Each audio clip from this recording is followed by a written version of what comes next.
हां, विद्यार्थी मित्रांनो, इतिहासाचा पेज नंबर 6 काढा. पेज नंबर 6वर आपण मागच्या पिरियडला, मागच्या शनिवारी आपण बिल ऑफ राईट्स इंग्लंडमध्ये मंजूर झालं, इंग्लंडमध्ये संसदीय लोकशाहीचा विकास झाला, हा भाग आपण पाहिला. नंतर हा जो कालखंड आहे, या कालखंडामध्ये 3 क्रांत्या झालेल्या आपण पाहतो. त्यामध्ये पहिली क्रांती आपण पाहतो अमेरिकन क्रांती. तर अमेरिका या खंडाचा शोध लागल्यानंतर युरोपातील अनेक देशातील व्यापारी, खलाशी हे अमेरिका खंडाकडे व्यापार करण्यासाठी निघाले. अमेरिका खंड हा आपण पाहतो की अतिशय समृद्ध प्रदेश या कालखंडात असलेला आपण पाहतो. मोठमोठ्या नद्या पाहतो, नंतर शेत जमिनीसाठी चांगली सुपीक जमीन पाहतो, वातावरण चांगलं असलेलं आपण पाहतो. तर या अमेरिकेमध्ये आपापले युरोप खंडातील राष्ट्रांनी आपापल्या वसाहती स्थापन करण्यासाठी यांच्यामध्ये स्पर्धा निर्माण झाली. त्यामध्ये मग इंग्लंडने अमेरिका खंडामध्ये जसं उत्तर अमेरिका, दक्षिण अमेरिका असे आपण 2 खंड पाहतो. तर उत्तर अमेरिकेमध्ये पूर्व किनारपट्टीवर 13 वसाहती स्थापन केल्या. हे 13 वेगवेगळे जे प्रदेश होते, त्या 13 वेगवेगळ्या प्रदेशांवर त्यांनी राज्य स्थापन केलं. म्हणजे जसं आपण म्हणून न्यूयॉर्क ही एक वसाहत, वॉशिंग्टन ही एक वसाहत, कॅलिफोर्निया ही एक वसाहत, कॅरोलिना ही एक वसाहत. तर अशा वसाहती ज्या होत्या, असे जे नावं होते वेगवेगळ्या वसाहतींना, तर इंग्लंड यामध्ये सर्वात जास्त अग्रेसर राष्ट्र होतं. तर इंग्लंडने 13 वसाहतींवर आपलं वर्चस्व स्थापन केलं. मग आता पहिले सुरुवातीला इंग्लंडचं जे पार्लमेंट आहे, इंग्लंडच्या पार्लमेंटने सुरुवातीला या प्रदेशामध्ये फक्त आपलं नाममात्र वर्चस्व या वसाहतींवर ठेवलेलं आपण पाहतो. पुढे मग ह्या अमेरिकन वसाहती ज्या आहेत, या अमेरिकन वसाहतीवर इंग्लंडच्या पार्लमेंटने अनेक बंधनं, जे जाचक आहेत म्हणजे चांगले नाही आहेत, जाचक बंधनं व अन्यायकारक कर त्यांनी त्यांच्यावर लादले. आता कुठे इंग्लंडचं पार्लमेंट इंग्लंडमध्ये, लंडन या ठिकाणी, आणि कुठे अमेरिका हे राष्ट्र इतके दूर, तर त्या ठिकाणी अमेरिकेचं आर्थिक शोषण करण्यासाठी, त्यांच्यावर अन्यायी सत्ता त्यांच्यावर लादण्यासाठी इंग्लंडने असे कायदे केलेले आपण पाहतो. मग यामुळे इंग्लंडच्या या 13 वसाहतीमधील जे लोक होते ते संतप्त झाले. त्यांना या इंग्लंडच्या संसदेने हे जे काही अन्यायकारक बंधनं लादली, याविरुद्ध त्यांच्यामध्ये असंतोष निर्माण झाला. आता हे जे वसाहतवाले जे लोक होते, हे शेवटी यामध्ये मुख्यतः जास्त लोक हे इंग्लंडमधून आलेलेच होते. मूळचे लोक, जसे आपण रेड इंडियन म्हणतो, वसाहतीमधले, जे फारसे विकसित नव्हते. मग आता इंग्लंडमधून अनेक लोक अमेरिकेमध्ये व्यापार करण्यासाठी, मालाची ने-आण करण्यासाठी, हिशोब ठेवण्यासाठी, नंतर शेवटी तिथं शेती करण्यासाठी, कारखाने उभारण्यासाठी आलेले होते. तर हे जे लोक आहेत, ज्यांना आपण वसाहतवाले असं म्हणतो, जे वसाहती इंग्लंडने स्थापन केल्या आणि तिथले लोक जे होते त्यांना वसाहतवाले आपण म्हणतो. मग हे जे वसाहतवाले होते, त्यांनी आपलं 13ही वसाहती जे होत्या, त्यांनी आपलं सैन्य उभं केलं आणि त्यांचे प्रमुख म्हणून त्यावेळी जॉर्ज वॉशिंग्टन यांची नेमणूक करण्यात आली. आणि मग जॉर्ज वॉशिंग्टन यांच्या नेतृत्वाखालील अमेरिकेचं सैन्य आणि दुसऱ्या बाजूला इंग्लंडवरून आलेलं, उत्तर अटलांटिक महासागर क्रॉस करून अमेरिकेमध्ये आलेलं इंग्लंडचं सैन्य, यांच्यामध्ये ठिकठिकाणी चकमकी उडाल्या. आणि सर्वात शेवटी इंग्लंडचं जे सैन्य होतं, इंग्लंडमधून आलेलं अमेरिकेत, या सैन्याचा पराभव जॉर्ज वॉशिंग्टन यांच्या वसाहतींच्या सैन्याने केलेला आपण पाहतो. तर अशा प्रकारे अमेरिका स्वतंत्र झालं आणि अमेरिकेचे संयुक्त संस्थाने हे संघराज्य स्थापन झालं. नंतर त्या ठिकाणी लिखित राज्यघटना तयार करण्यात आली. जशी भारतातच आपण राज्यघटना पाहतो, भारताचं आपण संविधान पुस्तक पाहतो, भारताची सुद्धा आपण लिखित राज्यघटना पाहतो, तशी लिखित राज्यघटना आणि लोकशाही व्यवस्था त्या ठिकाणी अस्तित्वात आलेली आपण पाहतो. फ्रान्समध्ये सुद्धा क्रांती झालेली आपण 1789 मध्ये पाहतो. फ्रान्समध्ये त्यावेळी 1789 राजेशाही होती आणि ही जी राजेशाही होती, या ठिकाणी जे लुई घराण्यातले जे राजे होते हे जनतेवर अन्याय करत होते आणि यासोबत तिथल्या लुई घराण्याच्या राजाला मदत करण्यासाठी त्याचे जे सरदार राहायचे त्यांना सरंजामदार असं म्हटलं जात असे. तर सरंजामशाही ही त्यावेळी फ्रान्समध्ये होती. तर ही सुद्धा अन्यायकारक असलेली आपण पाहतो. हे राजे आणि सरंजामदार म्हणजे आपल्या समजा उदाहरणार्थ आपल्या देशातले जमीनदार सावकार अशा प्रकारचं आपण समजू. तर हे सरंजामदार राजे सरदार उमराव हा वर्ग जो होता हा सामान्य जनतेवर फार अन्याय करायचा. अनेक अनिष्ट चालीरीती त्यांनी या देशामध्ये सुरू केल्या होत्या. जनतेचं आर्थिक शोषण ते करायचे, जाचक बंधनं त्यांच्यावर लादायचे. तर याविरुद्ध फ्रान्समधल्या सामान्य जनतेने उठाव केला आणि सामान्य जनतेने उठाव करून 1789 मध्ये फ्रान्स हे राजेशाहीतून मुक्त केलं. फ्रान्सला स्वातंत्र्य मिळालं आणि त्या ठिकाणी आणि मग स्वातंत्र्य, समता आणि बंधुता हे 3 मूल्य फ्रेंचच्या राज्यक्रांतीने जगाला दिलेली आपण पाहतो. तर अशा प्रकारे आपण फ्रेंच राज्यक्रांती आपण पाहिली. नंतर तिसरी क्रांती म्हणजे रिव्होल्युशन इंग्रजीमध्ये. जसं अमेरिकन रिव्होल्युशन, फ्रेंच रिव्होल्युशन आणि मग त्यानंतर तिसरी आपण औद्योगिक क्रांती आपण पाहतो, ज्याला जसं इंग्रजीत इंडस्ट्रियल रिव्होल्युशन असं म्हणतात. तर 18व्या शतकाच्या उत्तरार्धात, 18व्या शतकाचा उत्तरार्ध म्हणजे 18वं शतक सुरू झालं समजा 1701 पासून. 1701 ते 1701 पासून तर 1800 हे झालं 18वं शतक. मग त्यामध्ये 18व्या शतकाचा उत्तरार्ध म्हणजे 1750 नंतर. तर 1750 नंतर युरोप खंडामध्ये औद्योगिक क्षेत्रामध्ये बरेच बदल घडून आले आणि औद्योगिक क्रांतीची सुरुवात झालेली आपण पाहतो. सुरुवातीला जसं बाष्पशक्तीवर चालणारे यंत्र तयार करण्यात आले. म्हणजे बाष्पशक्ती, जसं आपण बाष्पशक्तीवर चालणारे आपण जहाजं पाहतो, पाण्याची वाफ करणे आणि पाण्याची वाफ केल्याची जी स्टीम राहील त्या स्टीमवर अनेक यंत्रसामुग्री ही सुरू होत असलेली आपण पाहतो, कार्यान्वित ऑपरेट होत असताना आपण पाहतो. तर बाष्पशक्तीवर चालणारे इंजिन आपण पाहतो, तसे अनेक यंत्र आपण पाहतो की जे बाष्पशक्तीवर चालतात. तर त्याच्यावर मग कारखाने उभारले गेले, वेगवेगळ्या वस्तूंचं उत्पादन घेण्यात आलं. सुरुवातीला जसं हातमाग होतं, हातमाग म्हणजे ज्याला आपण हँडलूम म्हणतो.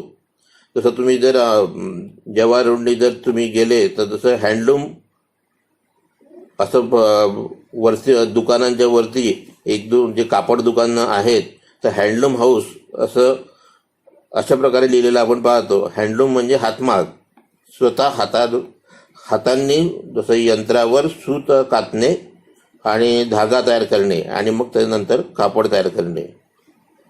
तर हातमागाऐवजी यंत्रमागाचा वापर सुरू झाला.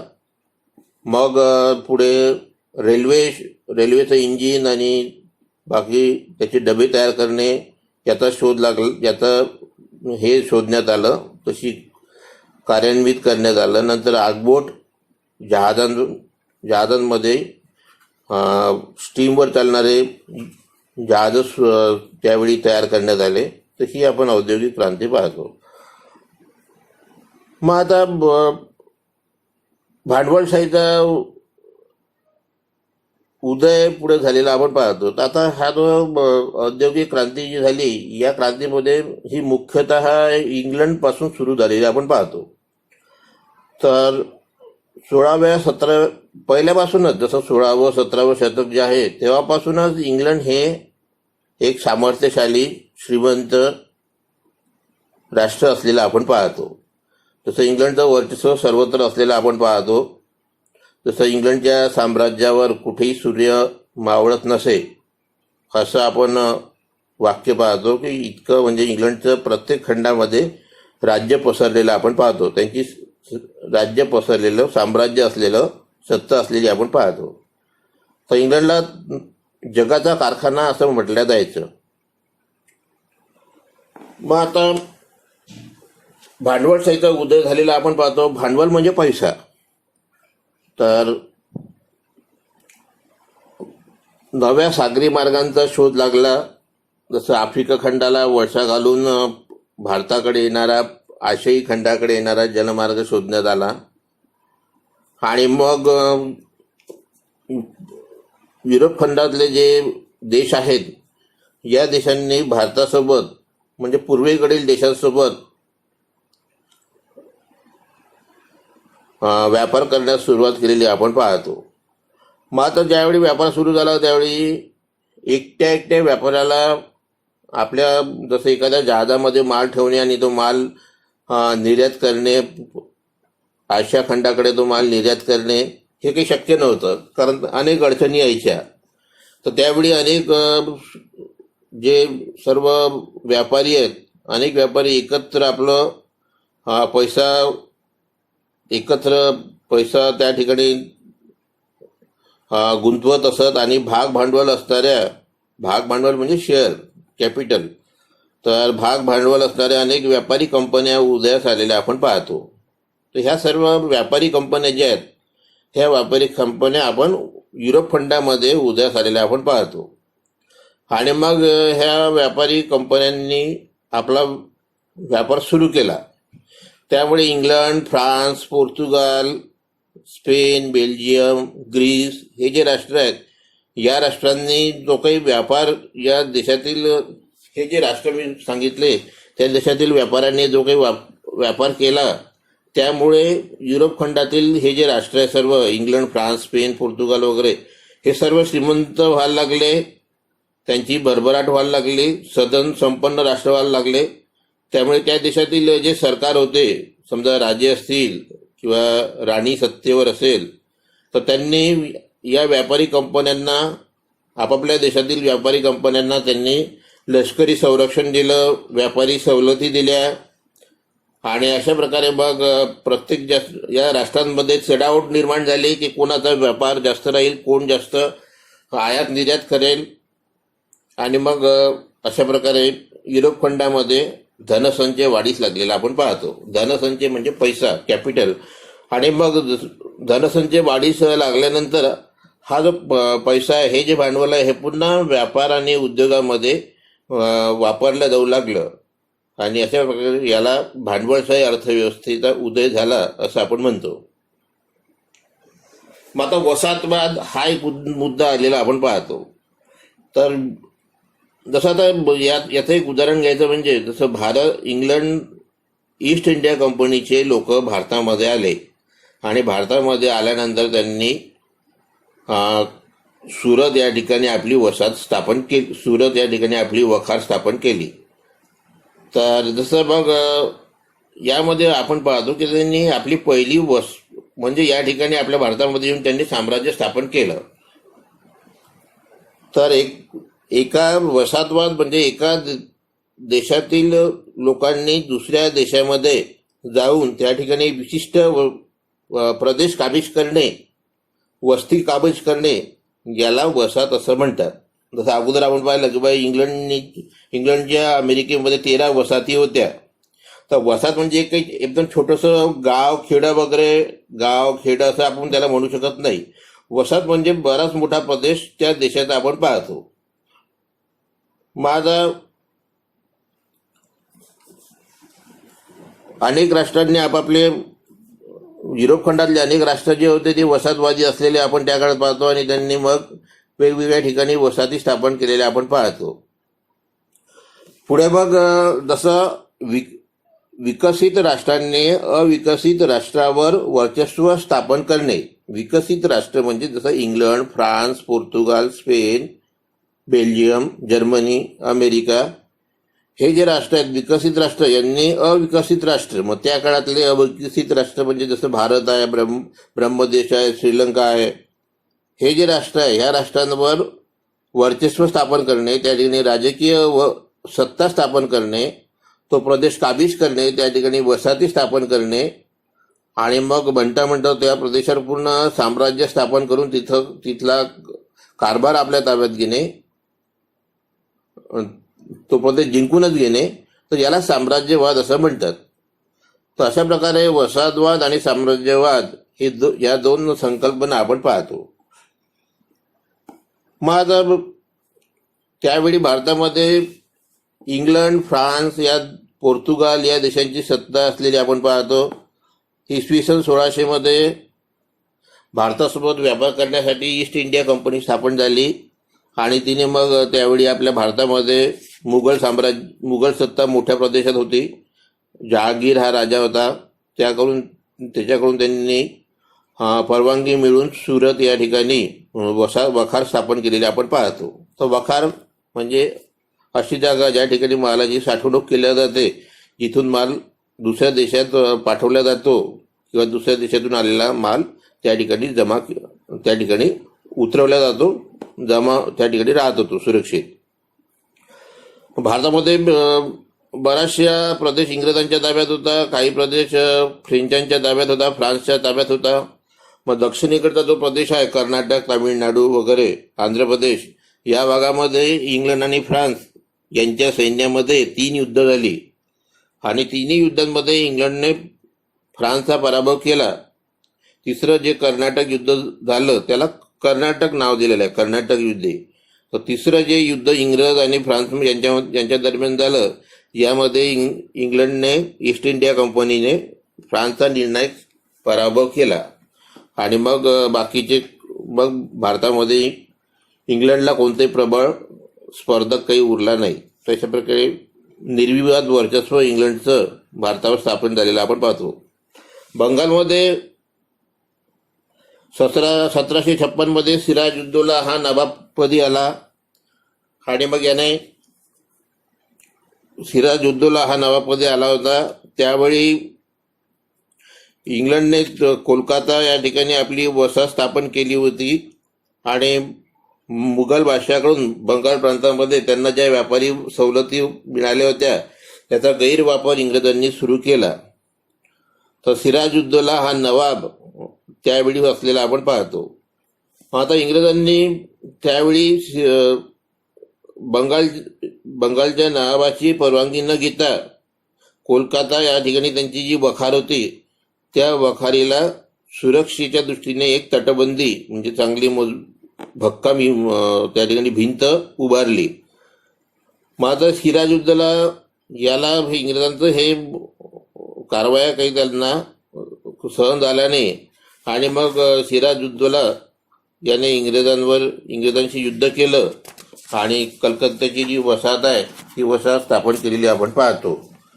कलकत्त्याची वखार जी आहे ती सिराजुद्दौला याने काबीज केलेली आपण पाहतो.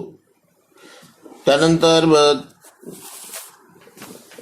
इंग्रजांचा प्रमुख रॉबर्ट क्लाइव्ह याने सिराजुद्दौला याचा जो सेनापती होता मीर जाफर याला नवाबपदाचे आमिष दाखवले.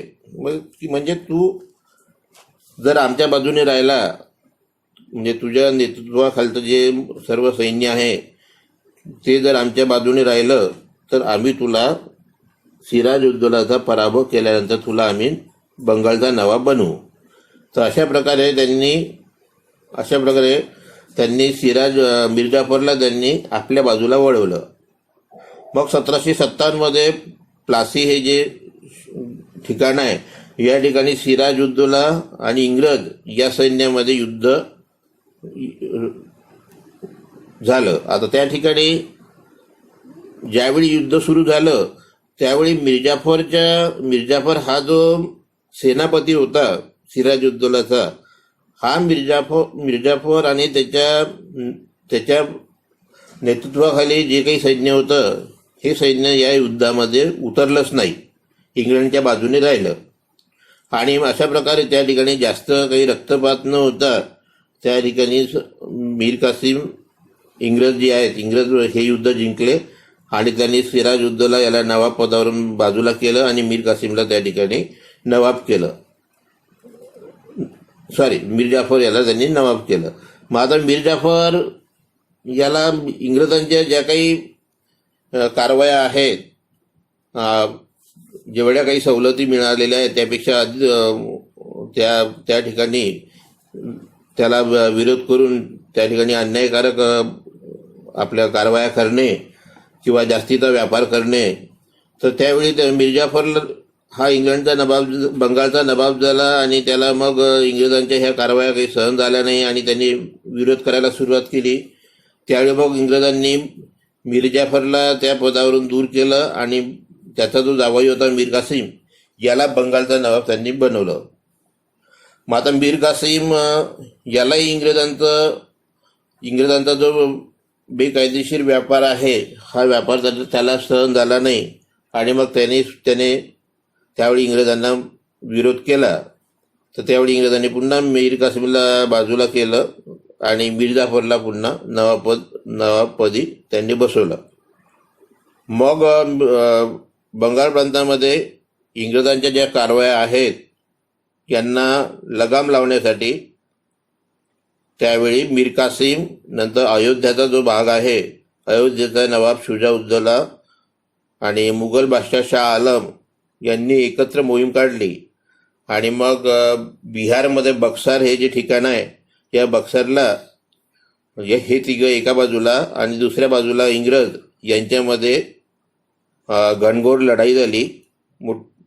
आणि या युद्धामध्ये शुजाउद्दौला, शाह आलम आणि मीर कासिम यांचा पराभव झाला आणि इंग्रजांचा विजय झालेला आपण पाहतो.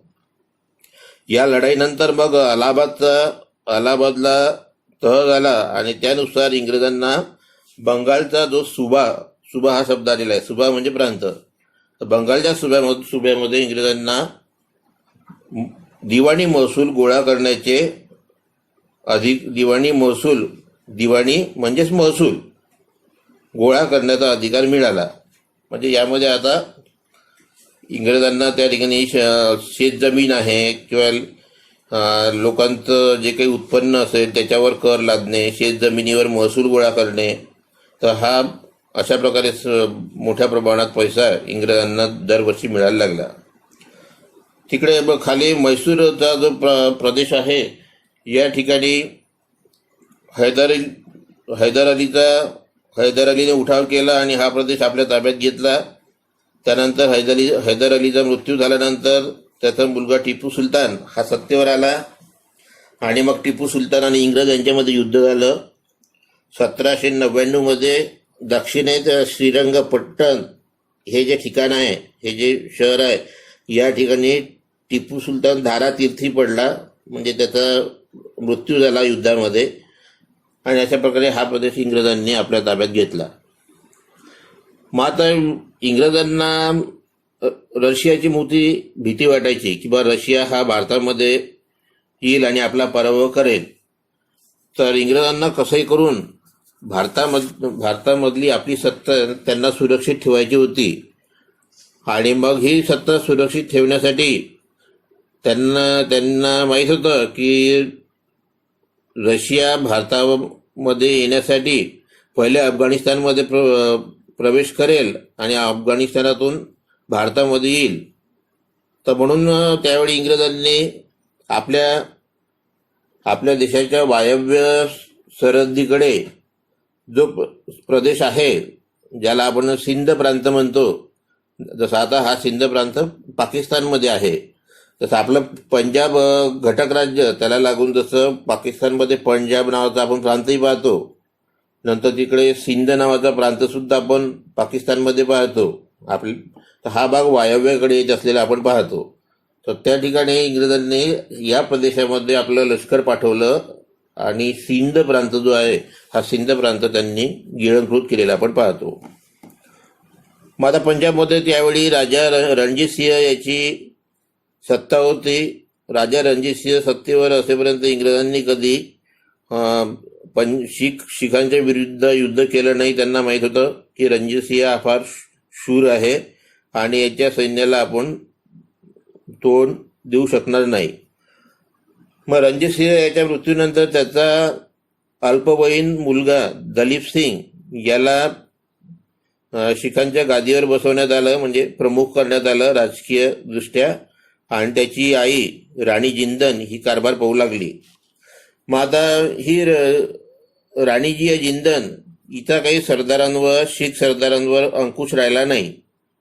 मग आता काही शीख सरदार इंग्रजांना फितूर झाले आणि मग नंतर इंग्रज आणि शीख यांच्यामध्ये युद्ध झालं.